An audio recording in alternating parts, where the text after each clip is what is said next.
Graça e paz, boa noite. Cá estamos mais uma vez para a exposição da Palavra do Senhor. Creio que estamos em condições, agora que estamos live, por certo que, confirmando aqui se estamos realmente transmitindo, assim nos indica. Muito bem. Então, cá estamos mais uma vez para a exposição da Palavra do Senhor e continuamos nas doutrinas da graça. Terminamos hoje esta série de 5 mensagens. Espero que tenha sido de edificação para a sua vida. Você possa ter assistido às mensagens. Se você não assistiu, você pode voltar aí atrás no nosso canal. Você pode procurar as mensagens ou procurar no Sermon Audio ou no YouTube. Você irá encontrar as outras 4 mensagens. Revendo aqui, esta noite, para nosso entendimento da mensagem deste momento, nós vamos passar aqui rapidamente aquilo que temos vindo a estudar. Doutrinas da Graça, primeira mensagem foi mortos em pecados, segunda, chamados à salvação, terceira, salvação para o que crê, quarta, salvos pela graça e hoje a conclusão, certeza de vida eterna. Nós vamos então, ainda antes de ler o texto e de passar rapidamente por todas as mensagens, numa forma de resumo, nós vamos orar ao Senhor, pedir ao Senhor a sua bênção, a sua direção para este tempo aqui, para o nosso estudo deste texto tão importante das Escrituras. Senhor Deus, louvamos o Teu nome, bendizemos ao Pai, porque grande é a Tua bondade e misericórdia para conosco. Senhor, assim Te aprove cuidar de nós e nos direcionar neste estudo. Te pedimos ao Pai que nesta noite haja, Senhor, nos aqueles que ouvem a Tua palavra um entendimento claro e absoluto da certeza de vida eterna e da importância desta doutrina e desta parte da doutrina da graça. Senhor, louvamos o Teu nome e Te adoramos, porque grandioso, maravilhoso e excelso és Tu, a Ti a honra, a glória e o louvor, em nome de Jesus. Amém. Amém. Então, nesta tarde, ou nesta noite, ou, depende de onde você estiver a assistir e que horário esteja a assistir, nós estamos então estudando e concluindo este estudo das doutrinas da graça que nos acompanhou, como eu já disse, ao longo destas semanas. O texto de hoje está em João 10, versículos 27 a 29, um texto bem conhecido, a palavra do Senhor, palavras de Jesus, palavras do próprio Jesus. E diz assim o texto, João 10, 27 a 29. As minhas ovelhas ouvem a minha voz e eu conheço-as e elas me seguem. E dou-lhes a vida eterna e nunca hão de perecer e ninguém as arrebatará da minha mão. Meu Pai que me deu é maior do que todos e ninguém pode arrebatá-las da mão de meu Pai. Talvez aquilo que nós estamos chamando esta noite para esta mensagem como título, dentro do título maior, que é as doutrinas da graça, certeza de vida eterna, talvez você conhece por outra expressão, você já ouviu de outra forma, mas é alguma coisa que marcou a minha infância. Seria algo que claramente a Igreja de Cristo Jesus defendia e que face a muitos desafios do momento, da época, lá estou a falar numa realidade em Portugal, era aquilo que os salvos em Cristo Jesus, aquilo que a verdadeira Igreja de Cristo, aqueles que eram chamados por Cristo Jesus para apregoar as boas novas, sempre faziam referência a terem uma certeza de vida eterna. Uma preocupação que gerava e que vinha como consequência era a ideia de uma presunção ou de uma altivez. Eu tenho certeza da vida eterna. Eu admito, ou eu assumo, ou eu reclamo para mim, ou eu quero para mim poder dizer que tenho uma certeza da vida eterna. Espero que ao longo desta mensagem se torne bem clara a razão pela qual alguém pode dizer: eu tenho certeza da vida eterna, eu sei que vou morar no céu, eu sei que o meu futuro é com Cristo, eu sei que não estou debaixo da ira de Deus, eu sei que o meu fim não é o inferno. E colocamos já desde agora a grande separação neste entendimento entre céu e inferno. Céu e inferno são reais, como diz o Steve Lawson, o inferno não é uma brincadeira, para que nós gracejemos com isso, é alguma coisa bem séria. E no fim de uma vida terrena está ou o céu ou o inferno. Esta semana tive uma conversa com alguém que me dizia e afirmava que a condenação, o inferno, não é eterno, não é real. Seria uma loucura alguém pensar que pode fazer tudo aquilo que quiser e depois da vida não existir coisa alguma, a não ser o céu. No caso, a pessoa dizia-me que depois de uma vida eterna sem Cristo é uma morte só. Não acontece rigorosamente mais nada. Essa não é a realidade que a Bíblia nos ensina. A Bíblia nos fala de um inferno, de uma condenação eterna. E porquê eterna? Porque a ofensa, o pecado é contra um Deus eterno. Do outro lado, nós temos o céu de glória, onde Cristo está e onde as bênçãos celestiais em toda a sua proporção, dimensão e glória estão. Porquê? Porque o trono da graça, o Deus está lá, e a outra razão é que lá não existe pecado, não existe maldição, não existe nada contrário à santa e perfeita e bendita vontade de Deus.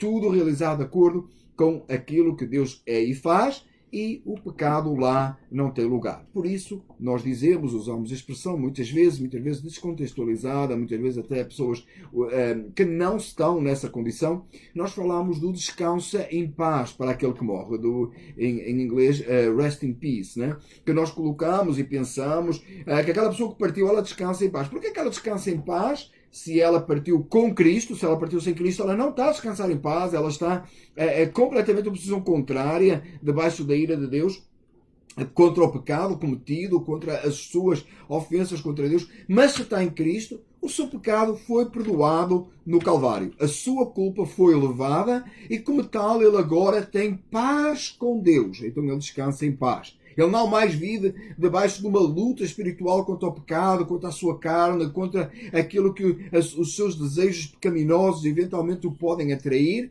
mas ele está em plena paz, porque não a sua natureza pecaminosa é completamente aniquilada, removida, e agora ele está em paz com Deus. Essa parte da doutrina da graça, ou essa doutrina que nos fala da eternidade, é a alegria e a satisfação de todo salvo. É aquilo que todo salvo anela, e é onde ele encontra o seu prazer. Ele aponta para o Calvário, olhando a eternidade. Ele olha para trás para a sua vida pecaminosa, sabendo que em Cristo ela foi perdoada, ela foi restaurada, e agora resta-lhe uma caminhada em santidade, em gozo, em satisfação, visando já aquilo que no futuro irá acontecer. Por isso que confiança e alegria do salvo, ela não reside em coisas terrenas, como aquilo que ele tem como bens nesta terra. Não reside sobre uma carreira profissional ou sobre uma realização ou um bem que adquiriu ou até alguma notoriedade numa sociedade. Não. O salvo em Cristo Jesus, ele tem alegria, satisfação, porque ele tem os olhos colocados naquele prémio maior, que é aquilo que pela ressurreição do Senhor é garantida ao salvo, é garantida àquele que está em Cristo Jesus. Daqui eu já estou trazendo a ideia do porquê que o salvo pode afirmar que tem vida eterna e que irá morar no céu. E isso não é uma presunção, não é uma altivez humana. Porquê? Porque é baseado na morte e na ressurreição do Senhor, e é para glorificação e exaltação dela. Se eu disser eu vou morar no céu e sei que vou morar no céu porque eu fiz isto ou fiz aquilo, ou sou uma boa pessoa, ou eventualmente até porque eu desenvolvi em mim uma fé que me faz crer em Jesus, sim, eu terei sendo presunçoso, altivo, e eu terei realmente pecando até contra Deus por essa minha presunção, essa minha altivez. Mas quando nós olhamos quando o salvo olha para a cruz e ele olha para o sepulcro vazio e sabe que o Senhor ressuscitou e é a promessa de Deus, então ele não está se exaltando, ele não está achando que ele é demais, porque ele humildemente, com o coração quebrantado, ele olha para a cruz e para o sepulcro vazio e ele diz: eu sei que o meu Redentor vive e por fim se levantará, e eu sei que irei habitar com ele, eu sei que o lugar que ele foi preparar lá, descrito em João 14, é o lugar onde eu vou habitar, mas não por mérito meu, mas apontando para o mérito de Cristo, para a obra consumadora, completa e absoluta da salvação que há somente em Cristo Jesus.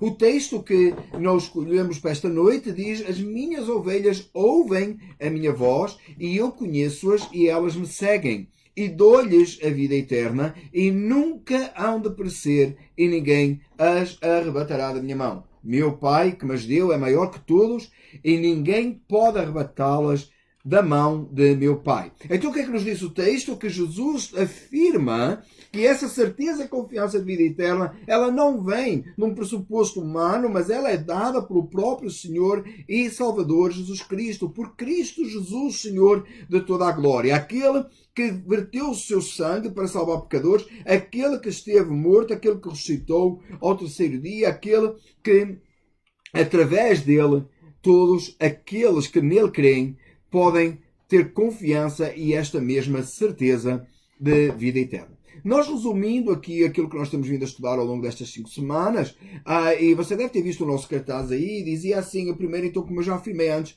mortos em pecados. A primeira coisa, para que nós possamos perceber a certeza de vida eterna, e o meu desejo nesta noite é que você ouvir esta mensagem, ou ouvir esta mensagem, você possa, o Espírito Santo gerar em si, o Espírito Santo possa gerar em si, você possa verdadeiramente crer em Cristo Jesus e ter esta confiança e certeza que a alegria da salvação, a alegria de uma eternidade com Deus, em vez de uma condenação debaixo da ira de Deus, possa tomar conta do seu ser de uma tal maneira que você possa confiar inteiramente e possa crer verdadeiramente nisto. E estas palavras de Jesus sejam para a sua vida também. Então, quando nós olhamos a nossa natureza pecaminosa e caída, nós percebemos que não tem nada de bom em nós. E como eu já tenho dito nas outras semanas, nas outras terças-feiras para trás, é importante nós entendermos isso para que possamos perceber como é que é a nossa posição diante da salvação e diante de Deus Santo, de Deus maravilhoso, de Deus em sua glória e esplendor, de Deus em toda a sua sublimidade e santidade. Nós estávamos mortos em delitos e pecados. E todo ser humano está nessa condição devido a uma natureza pecaminosa. Depois nós estudarmos esta parte e nós termos lido lá na primeira mensagem, estou fazendo um resumo aqui para podermos perceber tudo aquilo que temos vindo a estudar ao longo das mensagens, diz a palavra do Senhor: e vos vivificou estando vós ainda mortos em ofensas e pecados. Lá em Efésios 2, você pode ler do versículo 1 ao versículo 7. Depois de nós entendermos isto, é tão importante entendermos isto para que possamos dar a glória só a Deus na salvação de pecadores, nós vamos encontrar então em aquilo que nós chamados a salvação, o que Jesus falou em João 6,35. Jesus disse: eu sou o pão da vida, aquele que vem a mim não terá fome, e quem crer em mim nunca terá sede. Mas já vos disse que também vós me viste, e contudo não credes. Todo o que o Pai me dá virá a mim, e o que vem a mim, de maneira nenhuma o lançarei fora. E por aí vai até o versículo 40, que nós estudamos então, que o Deus chama a salvação através de Cristo. Por Cristo Jesus, só através de Cristo, alguém pode ser salvo, destornando assim qualquer mérito humano. Porquê? Porque, como vimos anteriormente, se estamos mortos em delitos e pecados, não podíamos fazer algo agradável a Deus. Mas para que possamos entender verdadeiramente, percebemos que a salvação vem do Senhor e ela é feita em Cristo, e somente Cristo pode salvar. Seguindo nas nossas mensagens, nós estudamos salvação para o que crê. E nós estudamos lá o texto bem conhecido, João 3,16, o texto mais conhecido das Escrituras: porque Deus amou o mundo de tal maneira que deu o seu Filho unigênito, para que todo aquele que nele crê não pereça, mas tenha a vida eterna. E quando nós lemos este texto, nós percebemos que há uma forma que Deus estabeleceu, que é através da fé que Deus dá, uma fé sobrenatural, que faz alguém crer em Jesus, alguém crer verdadeiramente no sacrifício absoluto de Jesus. É muito importante nós entendermos o que é que isto significa. O que é que significa crer em Jesus? O que é que significa ter fé em Jesus? Eu falei que é uma fé sobrenatural, então não é uma fé que vem do conhecimento de você estudar ou aprender. Esta altura do Natal, por certo, é indiferente.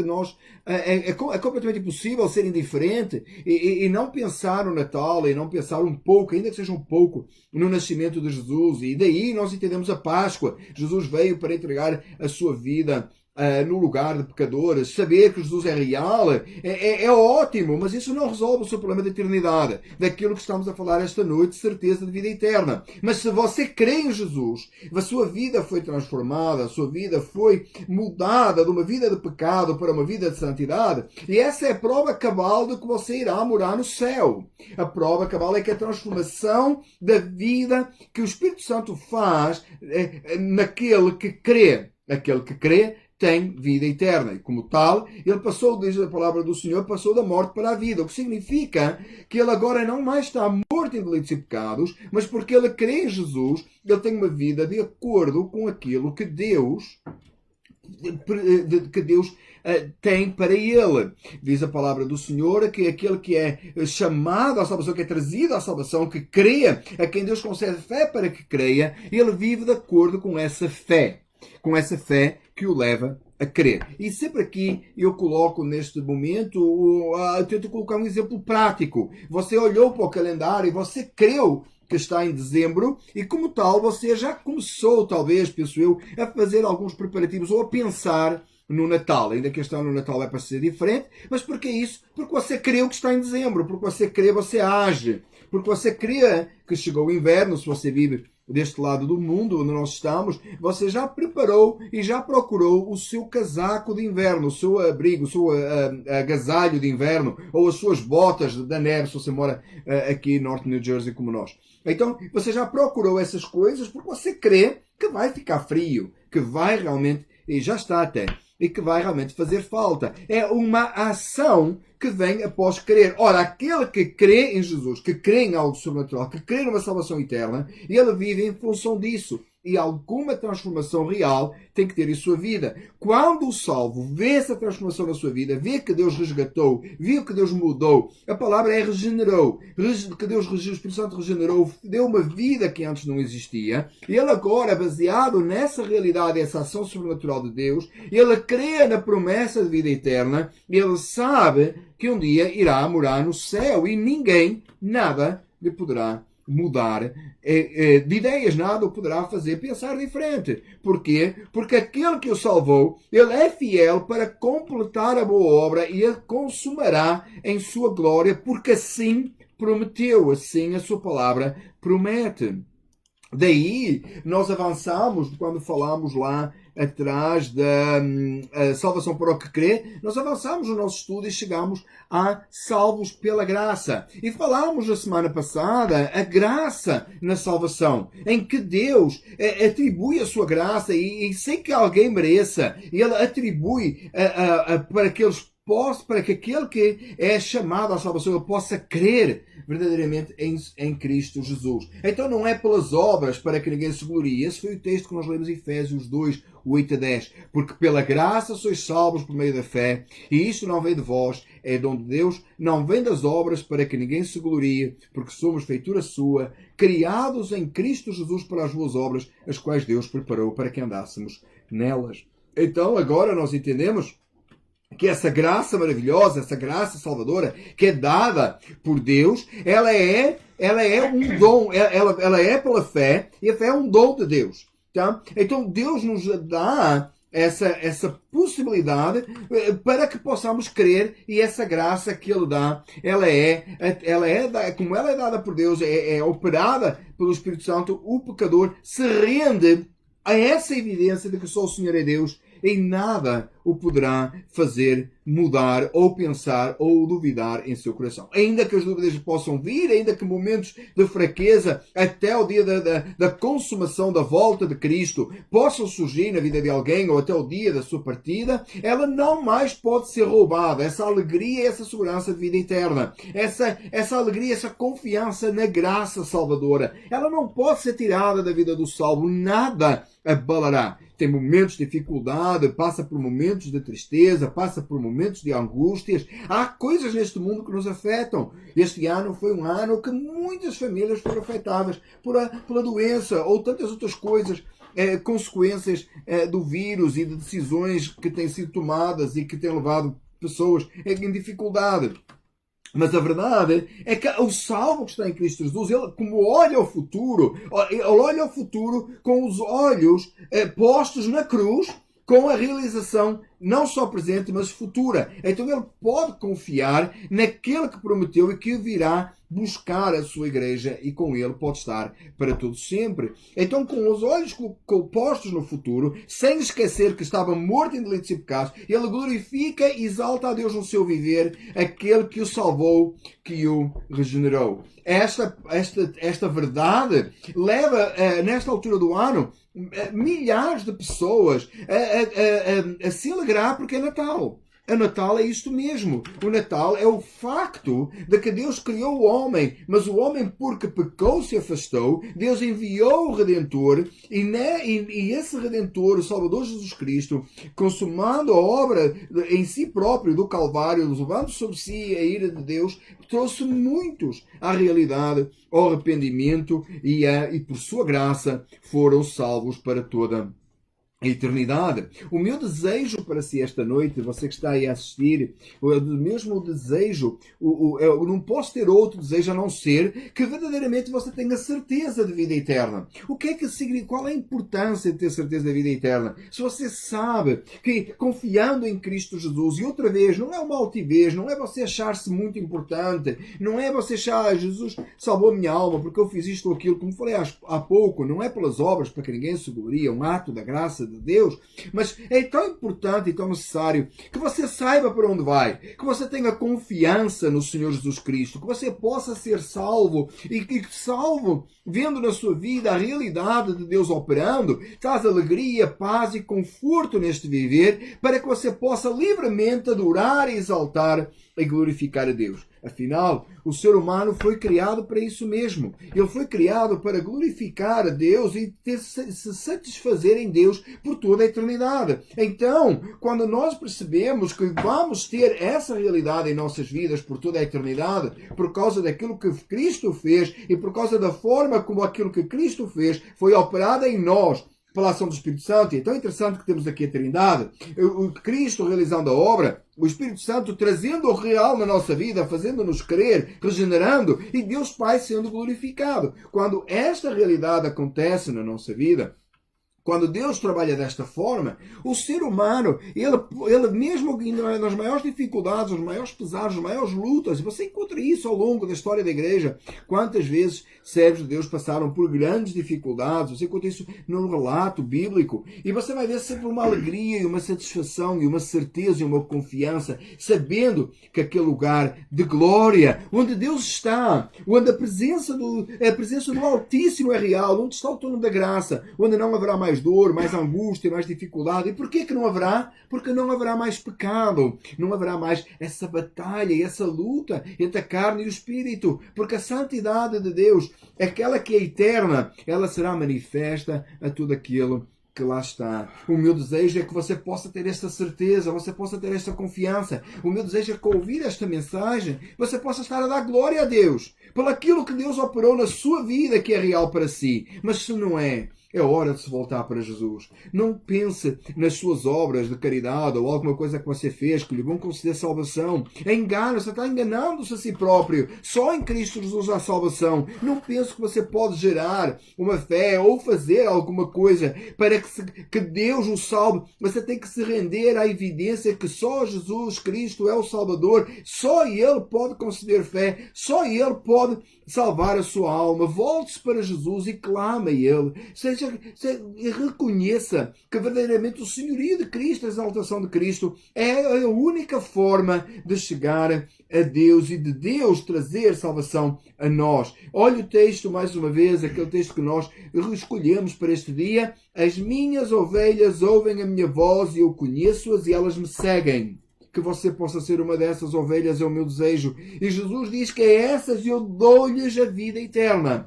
E nunca hão de perecer, e ninguém as arrebatará da minha mão. Meu Pai que me as deu é maior que todos, e ninguém pode arrebatá-las da mão do meu Pai. Louvado e adorado seja o nome do Senhor por esta realidade. Que esta realidade seja a realidade da sua vida, é o meu desejo. Esta realidade, que é a realidade da minha vida, me leva a glorificar e exaltar a Deus. Me leva, acima de tudo, saber que um dia eu estarei com Cristo e verei a sua majestade e glória. Não porque eu fiz alguma coisa que impressionou a Deus, mas porque Deus decidiu salvar a minha alma, veio a esta terra, enviou o seu filho e se fez culpado pelos meus pecados e levou sobre ele a minha culpa. Louvado e adorado seja o Senhor Deus Todo-Poderoso por isso que Ele realizou e essa confiança e certeza de vida eterna que Ele me concedeu. O meu desejo é que estas 5 mensagens, terminando aqui, esta quinta, estas 5 mensagens, possam trazer para a sua vida muita paz e muita harmonia e muita alegria da salvação, possam ser uma realidade para si. Se você ouviu estas mensagens, tem dúvida em relação a alguma coisa, você precisa ou quer falar sobre algum assunto com relação a esta mensagem ou algumas das outras 5,